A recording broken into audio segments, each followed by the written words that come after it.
कहने लगी, मैं तुम्हें अपना भाई मानती हूं। राजा बलि को रक्षा सूत्र बांधा, जैसे द्रौपदी ने श्री कृष्ण को बांधा था और कृष्ण ने कहा था आज से तुम मेरी बहन हो, तुम्हारी रक्षा करना, तुम्हारी लाज बचाना एक भाई का धर्म है। ऐसे ही जब लक्ष्मी जी ने राजा बलि को भाई बनाया तो राजा बलि ने कहा, बहन जो तुम मांगोगी वह मैं तुम्हें दूंगा। लक्ष्मी जी ने कहा, सब कुछ दोगे? बोले हाँ।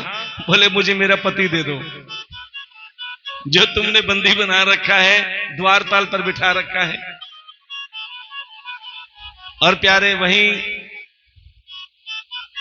अब चलते हैं हम अपने ठाकुर जी के जन्म उत्सव की ओर। लेकिन कहते हैं जब तक सूर्य वंश नहीं आता तब तक चंद्र वंश भी नहीं आता। सूर्य वंश में कौन आए? श्री रामचंद्र भगवान। बोलिए श्री रामचंद्र भगवान की जय। ये गुब्बारे बता रहे हैं कि ठाकुर जी आने वाले हैं, ये भी आनंद बना रहे हैं। अब हम चलते हैं श्री राम कथा की ओर। बड़े ध्यान से सुनना, सभी राम कथा में प्रवेश करेंगे। महाराज दशरथ जी, जिनकी 3 धर्मपत्नी, कितनी?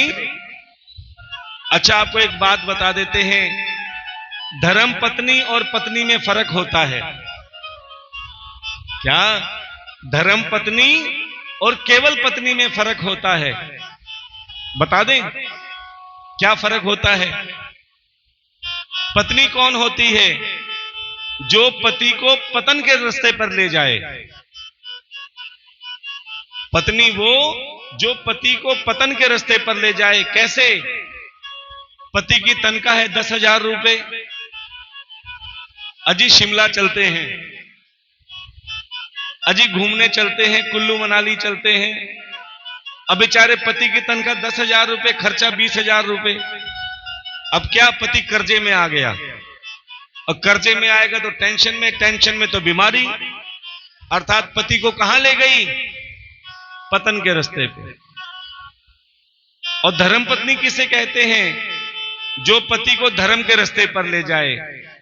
अजीब भागवत कथा हो रही है, थोड़ा समय निकाल कर चलो मेरे साथ। अब पति देव कहते रही, भगवान मेरे पास तो समय नहीं है, तू ही जा।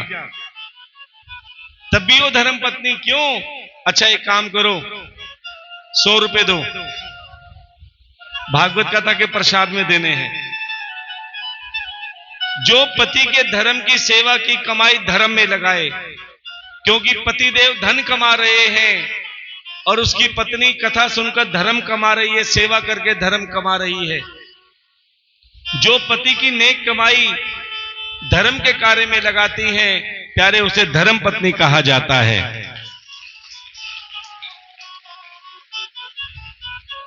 अच्छा, पहले भी धर्म पत्नी और पत्नी होती थी, ध्यान देना।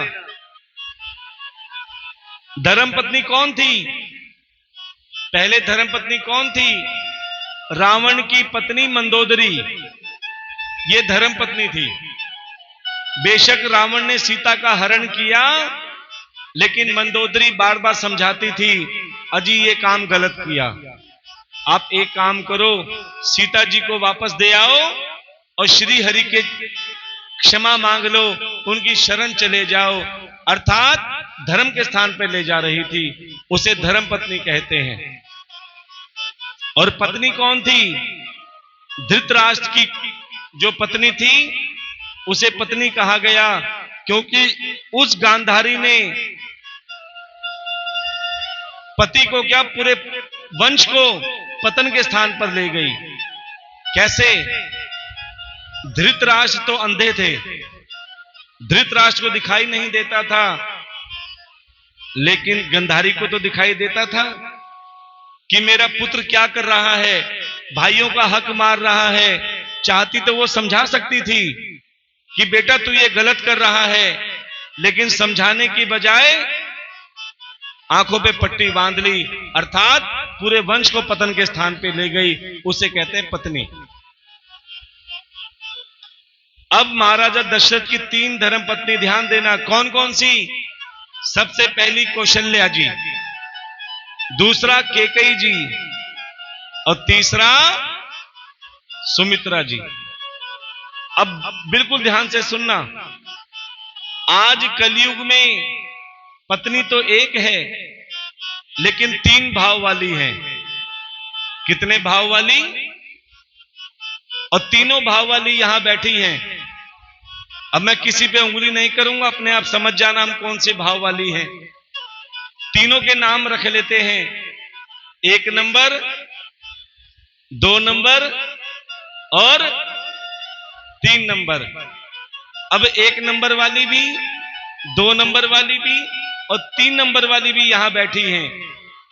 अब तीनों के लक्षण बताता हूं। अब आपने आप हाथ खड़े कर लेना, हम कौन से नंबर वाली धर्मपत्नी है।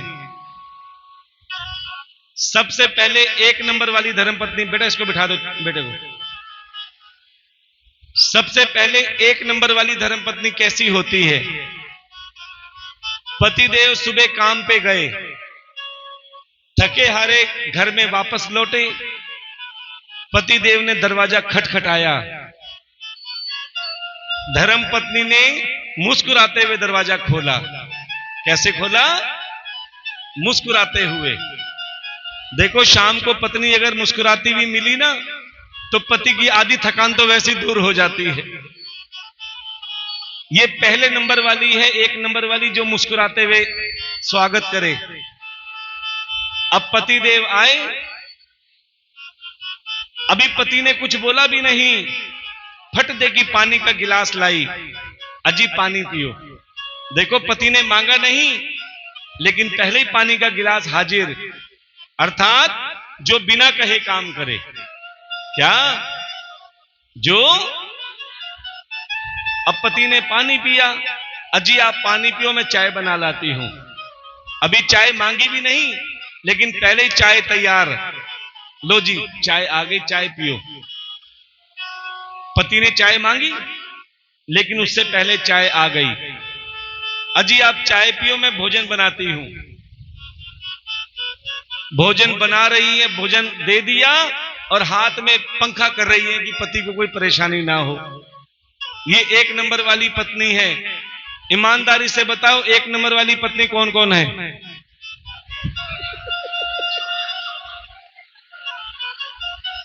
प्रेम से बोलना पड़ेगा। ये राधे। देखो, आईना दिख रहा है सबका। चलो कोई बात नहीं, प्रेम से बोलना पड़ेगा। चलो 2 नंबर वाली पे चलते हैं, हो सकता है 2 नंबर वाली मिल जाए। हाँ जी, बातें ना करें, जब पूछा जाए तब बताना। अभी सुनो, 2 नंबर वाली धर्मपत्नी कैसी होती है? पतिदेव सुबह काम पे गए, काम से थके हारे रात को शाम को घर आए, दरवाजा खटखटाया। अब पत्नी ने दरवाजा तो खोला। 1 नंबर वाली कैसी थी? 1 नंबर वाली कैसी थी? अब 2 नंबर वाली उदास। 2 नंबर वाली उदास होकर दरवाजा खोला। पतिदेव आते ही कहते हैं, अरे भगवान, घर में सब ठीक तो है? क्योंकि टेंशन चालू हो गई। अजी घर में ठीक तो है? बोले हां, जैसा भी है ठीक है, आ जाओ। अब घर में बिठा लिया। अब पत्नी भी मुंह देख रही है, पति भी मुंह देख रहे हैं। अब थोड़ी देर बाद पति कहते हैं, अरे भगवान, गला सूख गया, थोड़ा पानी मिल जाता तो। अजी अभी लाई। पहली वाली कौन सी थी? जो बिना कहे लाई थी। ये लाई लेकिन सुनकर, अर्थात कहकर। पति ने मांगा तो लाई, अजी लो पानी। पति ने पानी पिया, फिर पत्नी मुंह देख रही है। अब पति बेशर्म होके कहते हैं, अरे भगवान, सुबह से चाय भी नहीं पी, चाय तो पिला दे। अजी अभी लाई, अर्थात कहकर चाय लाई। जो कहकर काम करे उसे 2 नंबर वाली धर्मपत्नी कहते हैं। ईमानदारी से बताओ, 2 नंबर वाली हाथ उठाएंगी जो कहकर काम करती हैं। अरे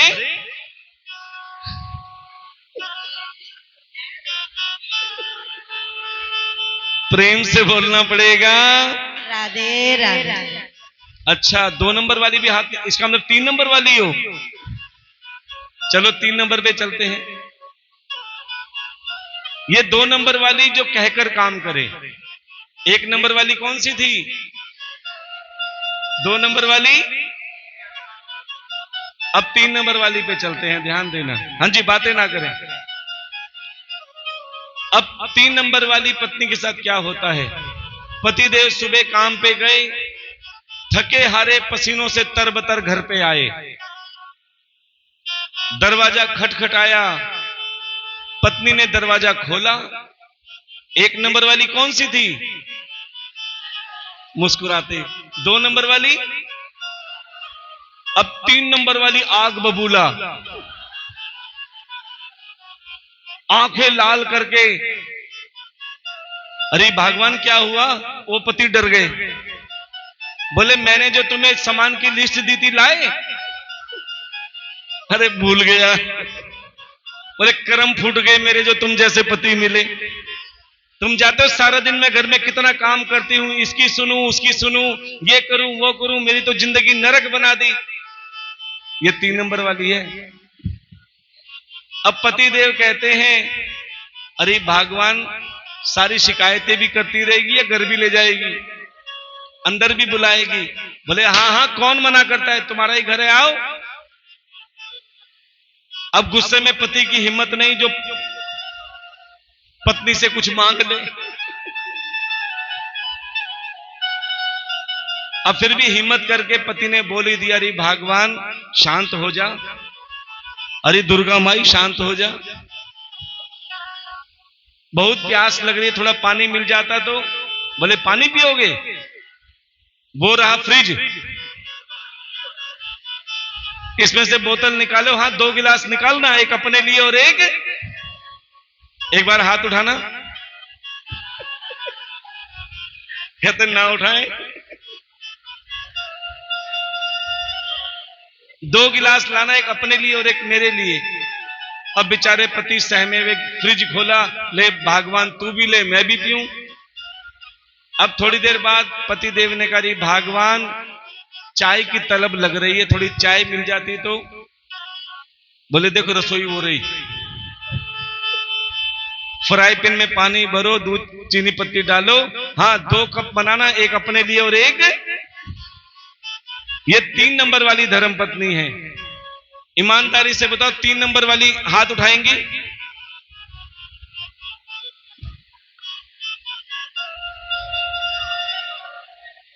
प्रेम से बोलना पड़ेगा। अच्छा देखो, पिछली कथा में हमने जब सबसे पूछा 1 नंबर वाली धर्मपत्नी कौन सी है, तो एक बहन जी ने इतने लंबे हाथ उठा दिए। अब पड़ोसन कहते रही, भान सुबह तू पति से लड़ रही थी, सुबह से लड़ रही थी, अब 1 नंबर पे हाथ उठा रही है। हम कहते हैं प्यारे, कथा सुनकर अगर आपका स्वभाव बदल जाए, चाहे कोई 3 नंबर वाली हो, चाहे कोई 2 नंबर वाली हो, प्यारे वो हमेशा 1 नंबर वाली बनकर रहे। ये कथा की सफलता होनी चाहिए। अच्छा, आजकल तो 4 नंबर वाली धर्मपत्नी भी आ गई है। बता दे 4 नंबर वाली कौन सी है? बता दें। अभी आपने टीवी में सुना था वो नीला ड्रम, ये नीले ड्रम वाली 4 नंबर वाली है। अब जब भी घर में पतिदेव नीला ड्रम देखते हैं ना, बोलते हैं इसको जल्दी निकालो। प्रेम से बोलना पड़ेगा। राधे राधे। जोर से बोलना पड़ेगा। राधे राधे। देखो भगवान किसी को 4 नंबर, 3 नंबर, 2 नंबर भी ना बनाए, सभी 1 नंबर की रहें। जो पति की भी सेवा करे और सास ससुर की भी सेवा करे। अब प्यारे चलते हैं,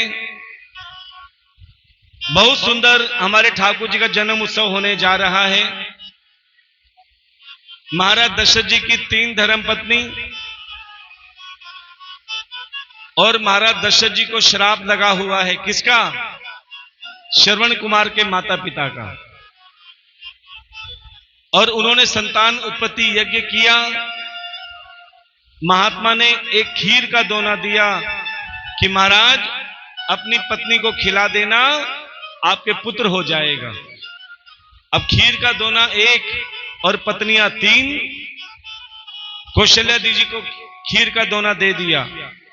अब कौशल्या जी ने आधा खुद रखा, आधा कैकेयी को दे दिया। अब सुमित्रा जी कहने लगी, बहन मैं भी तो तुम्हारी बहन हूं, हम सब मिल बांट के खाते हैं। बोले चिंता मत कर। कौशल्या ने आधे में आधा हिस्सा और कैकेयी जी ने आधे में आधा हिस्सा, अर्थात 2 हिस्से सुमित्रा जी को दिए। जो कौशल्या जी के पास हिस्सा था उनसे श्री राम जी का जन्म हुआ। बोले श्री रामचंद्र भगवान की जय। जो कैकेयी जी के पास हिस्सा था उनसे भरत भैया का जन्म हुआ। बोलिए भरत भगवान की जय। जो सुमित्रा जी के पास 2 हिस्से आए उनसे लक्ष्मण और शत्रुघ्न भैया का जन्म हुआ। और यही चारों भैया श्री नारायण भगवान 4 रूप में प्रकट हुए। बोलिए श्री हरि नारायण भगवान की। और आज बहुत ही सुंदर हमारे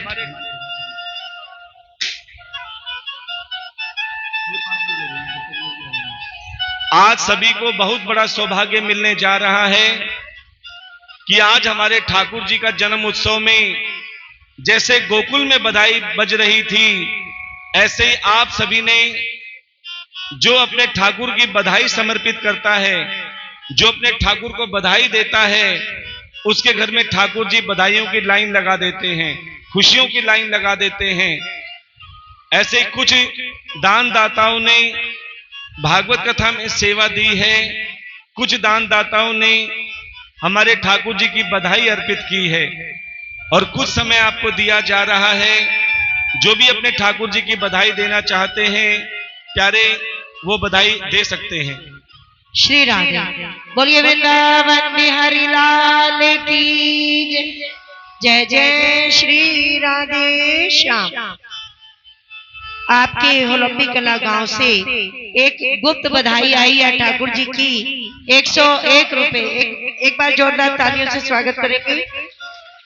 और श्री महावीर पंडित जी की तरफ से भागवत कथा में ठाकुर जी की बधाई पे 501 रुपए, इनके लिए भी जोरदार तालियां। लक्ष्मी देवी प्रजापति जी की तरफ से 501 रुपए, इन सबके लिए जोरदार तालियां हैं। और जो कोई भी बधाई देना चाहते हैं हमें आके अभी लिखवा सकते हैं। और इसके बाद फिर हमारे ठाकुर जी का जन्म उत्सव मनाया जाएगा। 51 रुपए एक और बधाई आई है, इनके लिए भी तालियों से सेवा करते रहिए। जो कोई भी बधाई अर्पण कर रहे हैं, कहते हैं जो जिस भाव से बधाई देते हैं ठाकुर जी उनके भंडार भरने में देर नहीं लगाते, क्योंकि ये सौभाग्य बहुत मुश्किल से मिलता है। ना जाने कितने सत्कर्म जागते हैं जो भागवत कथा में आपको ठाकुर जी की बधाई देने का सौभाग्य मिलता है। 51 रुपए एक और बधाई है कौशल जी की तरफ से। और देखिए जो बधाई देना चाहते हैं वो ठाकुर जी के नाम की बधाई दें। और इसके बाद बहुत धूमधाम से जन्म उत्सव मनाया जाएगा। 51 रुपए एक और बधाई आई है ठाकुर जी की, उनके लिए भी तालियों से सेवा करते रहिए। 50 रुपए एक और गुप्त बधाई है। 10 रुपए 20 रुपए एक और गुप्त बधाई है। 51 रुपए एक और गुप्त बधाई है। 51 रुपए 50 रुपए आयुष बच्चे की तरफ से ठाकुर जी की बधाई आई है। इन सब के लिए एक बार जोरदार तालियों से सेवा करेंगे। 10 रुपए एक गुप्त बधाई, 20 रुपए एक और गुप्त बधाई, 10 रुपए एक और बधाई है। 50 रुपए और एक और गुप्त बधाई है 20 रुपए। इन सब के लिए जोरदार तालियों से सेवा करेंगे।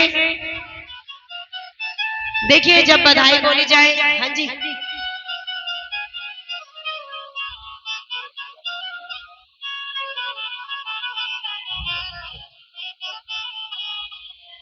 कोई बात। हाँ हाँ हाँ, बिल्कुल।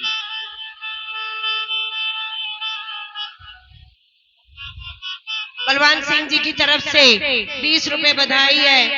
10 रुपए 10 रुपए 3 बच्चों ने, छोटे बच्चों ने बधाई दी है। इन बच्चों के लिए भी एक बार जोरदार तालियों से सेवा करें। 20 रुपए एक और गुप्त बधाई है। 51 रुपए एक और गुप्त बधाई है। और देखिए इसके बाद कुछ ही देर में ठाकुर जी का जन्म उत्सव मनाया जाएगा। सभी धूमधाम से नाचते गाते ठाकुर जी की जन्म उत्सव में शामिल होंगे। और आज आपको एक मौका और दिया जा रहा है।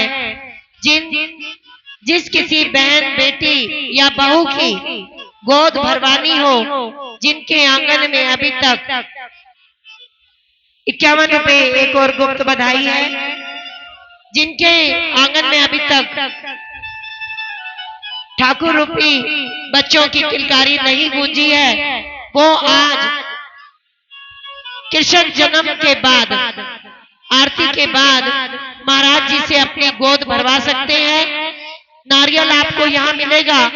आप नारियल लेके नारियल के पैसे यहाँ जमा करा दें। अच्छा, उल्टे दे। 50 रुपए एक और गुप्त बधाई है। और 50 रुपए एक और गुप्त बधाई है। कहाँ गए हम? 20 रुपए ठाकुर जी की एक और गुप्त बधाई है। 20 रुपए एक और गुप्त बधाई है। और 50 रुपए गुप्त बधाई है। 20 रुपए एक और गुप्त बधाई है। इनको भी उठा लो भैया, ये इसमें से। और चलिए सभी ध्यान दें, जो बात बीच में रह गई थी, जो कोई भी अपनी बहन, बेटी, बहू की गोद भरवाना चाहते हैं, आरती के बाद आज जन्म उत्सव है, महाराज जी के हाथों अपनी गोद भरवा सकते हैं, बहन, बेटी और बहू की। इसी के साथ जय जय श्री राधे श्याम। आइए कथा की ओर चलते हैं। बोलिए सियावर रामचंद्र भगवान की जय। प्यारे वही चारों भैया गुरुकुल में शिक्षा ग्रहण करके आए और वापसी में क्या हुआ, जनक राज ने अपनी पुत्री सीता का स्वयंवर रचा था और ये शर्त रखी थी कि जो कोई शिव धनुष को खंडित कर देगा उसी के साथ मैं अपनी पुत्री सीता का विवाह करूंगा। बड़े से बड़े राजा महाराजा बलराजा आए, तोड़ना तो दूर धनुष को हिला भी नहीं पाए। कमलेश जी की तरफ से 50 रुपए एक और गुप्त बधाई आई है। 50 रुपए एक और गुप्त बधाई है। और 51 रुपए एक और गुप्त बधाई है। 10 रुपए एक और गुप्त बधाई। 20 रुपए एक और गुप्त बधाई। और 50 रुपए माता जी की तरफ से गुप्त बधाई। श्री राम। आइए सभी बैठ जाएं और कथा रूपी अमृत रस पान करें। अब प्यारे उस स्वयंवर में आपको बता दें, सभी राजा महाराजा को बुलाया था लेकिन राम जी को नहीं बुलाया था। वो तो अपने गुरु जी के साथ ये स्वयंवर देखने के लिए आए थे। जब किसी ने धनुष नहीं तोड़ा तो जनक राज ने क्षत्रियों को ललकार दिया, क्या कोई ऐसा क्षत्रिय है जो इस धनुष को खंडित कर सके।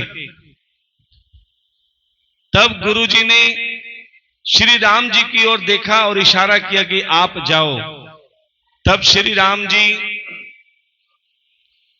शिव धनुष के पास गए, सबसे पहले प्रणाम किया और प्रणाम करने के बाद धनुष को फूलों की तरह उठाया और प्यारे तिनके की भांति खंडित कर दिया।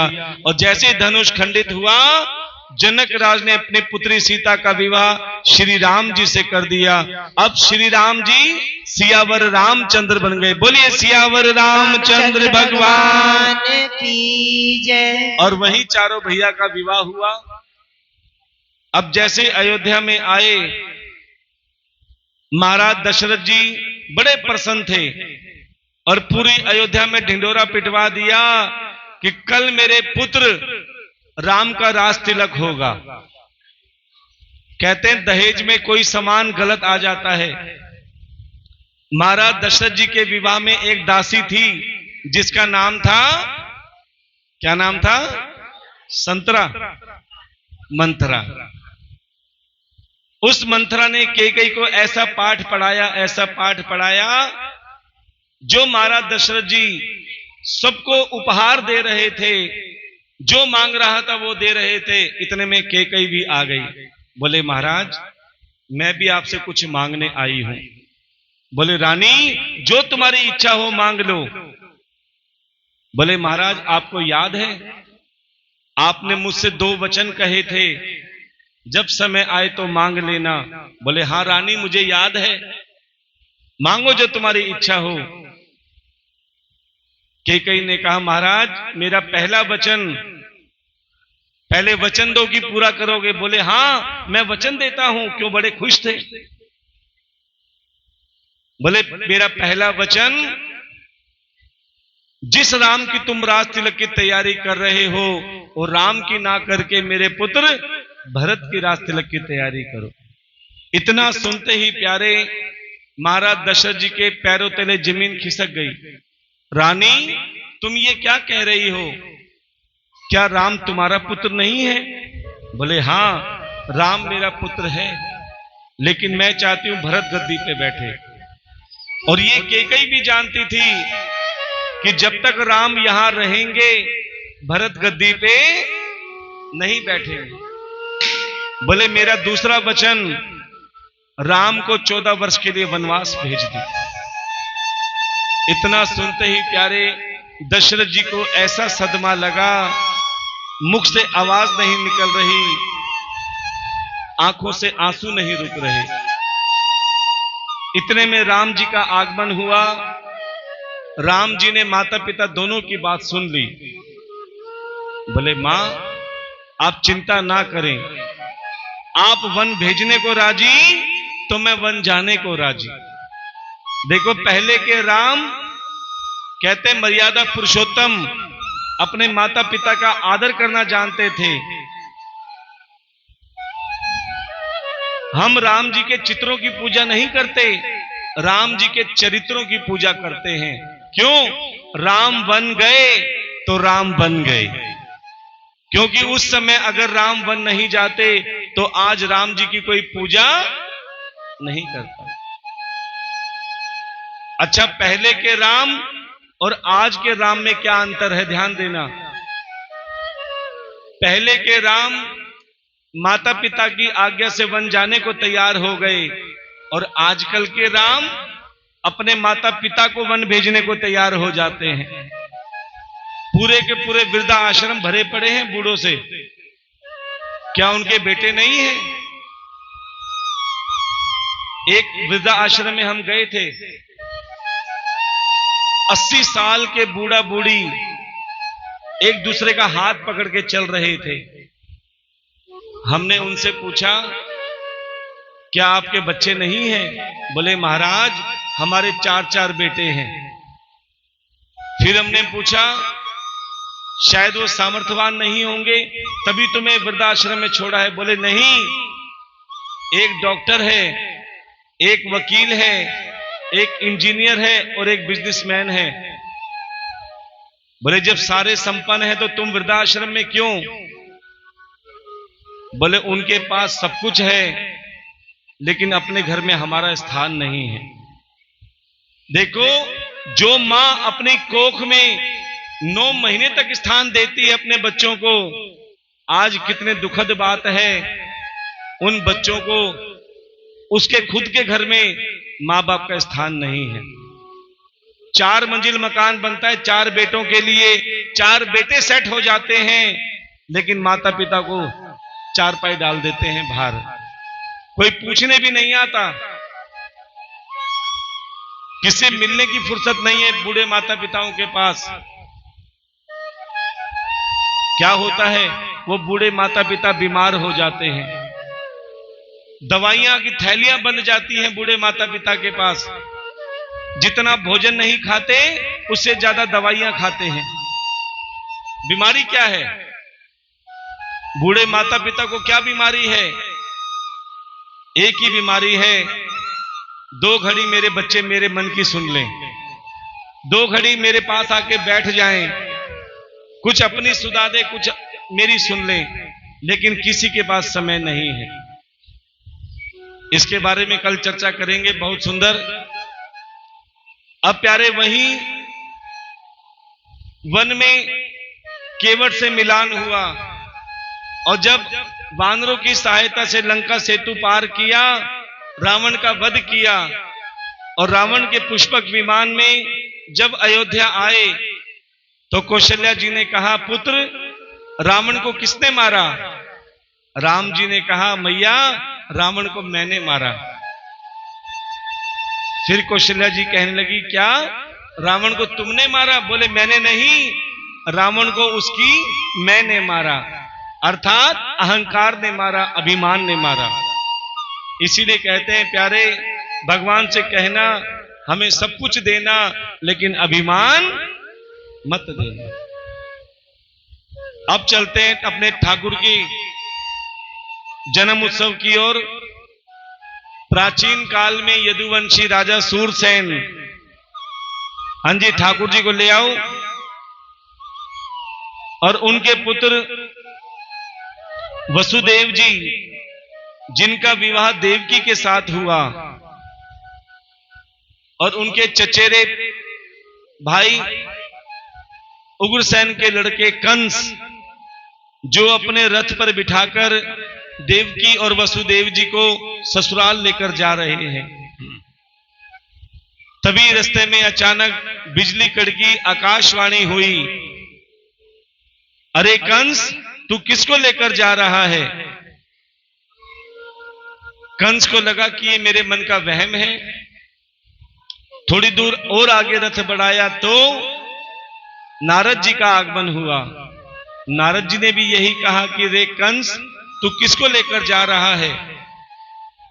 बोले, मैं अपनी बहन को लेकर जा रहा हूं। बोले, तुम्हारी बहन नहीं, तुम्हारी मृत्यु का कारण है। क्यों? क्योंकि उसका 8वां पुत्र तुम्हारा काल बन के आएगा। इतना सुनते ही महाराज कंस को क्रोध आ गया, और सोचने लगे, ना रहेगा बांस ना बजेगी बांसुरी। रथ रोक दिया और अपनी बहन देवकी के केश पकड़े, रथ से नीचे उतार दिया। जैसे तलवार निकालकर मारने जा रहे थे, तभी वसुदेव जी कहने लगे, महाराज ये आपकी बहन है, इसने क्या बिगाड़ा है? बोले, ये मेरी बहन नहीं, मेरे 8वें काल की मां है, मैं क्यों इंतजार करूं 8वें पुत्र का? तब वसुदेव जी कहने लगे, महाराज मैं वचन देता हूं, मेरे सारे पुत्रों को तुम अपने हाथों से मारना, हम कुछ नहीं कहेंगे, और ये संसार जानता है वसुदेव कभी झूठ नहीं कहते। इतना सुनते ही प्यारे महाराज कंस ने देवकी और वसुदेव जी को ससुराल ना ले जाकर कारागार में डाल दिया, और कारागार में एक एक करके कंस महाराज ने 6 पुत्रों की निर्मम हत्या कर दी, और श्री हरि नारायण भगवान ने 7वां पुत्र योग माया द्वारा, संकर्षण द्वारा रोहिणी के गर्भ में स्थापित कर दिया। रोहिणी कौन थी? वसुदेव जी की दूसरी पत्नी, जो नंद बाबा के यहां रहती थी। अब प्यारे, जैसे ही 8वां पुत्र होने जा रहा था, देवकी ने प्रभु से प्रार्थना करी कि हे गोविंद, आप किसी भी रूप में आओ और हमें कंस के अत्याचार से बचाओ। तो सभी ठाकुर जी को बुलाएंगे और कहेंगे, आठम की है रात, आठम की है रात कान्हा आज तो है आनो है। आठम की है रात, आठम की है रात कान्हा आज तो है आनो, तो कोल निभानो है। आठम की है रात, आठम की है रात कान्हा आज तो है आनो है। आठम की है रात।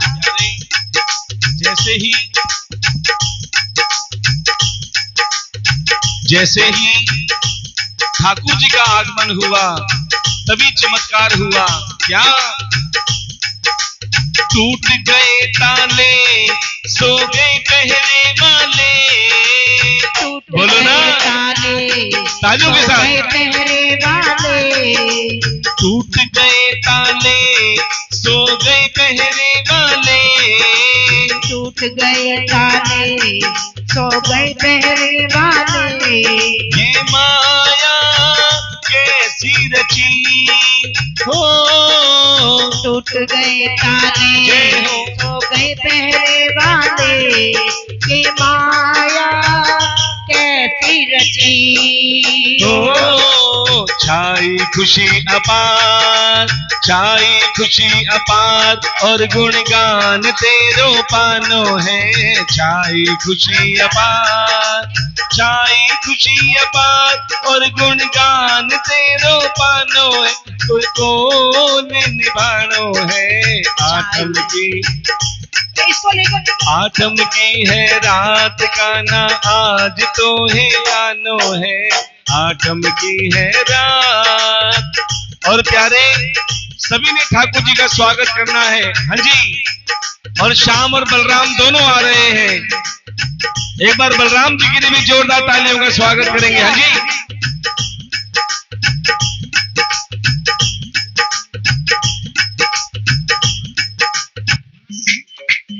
तो सभी ने बड़े भाव से कहना है, स्वागतम कृष्णा, सुस्वागतम कृष्णा। स्वागतम कृष्णा, सुस्वागतम कृष्णा। स्वागतम सुस्वागतम शरणागतम कृष्णा। स्वागतम सुस्वागतम जरा हाथ लगे। कृष्णा। हाँ, स्वागतम कृष्णा, सुस्वागतम कृष्णा।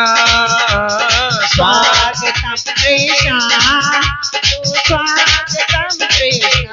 कान्हा जी आपका स्वागत है, कान्हा जी आपका स्वागत है।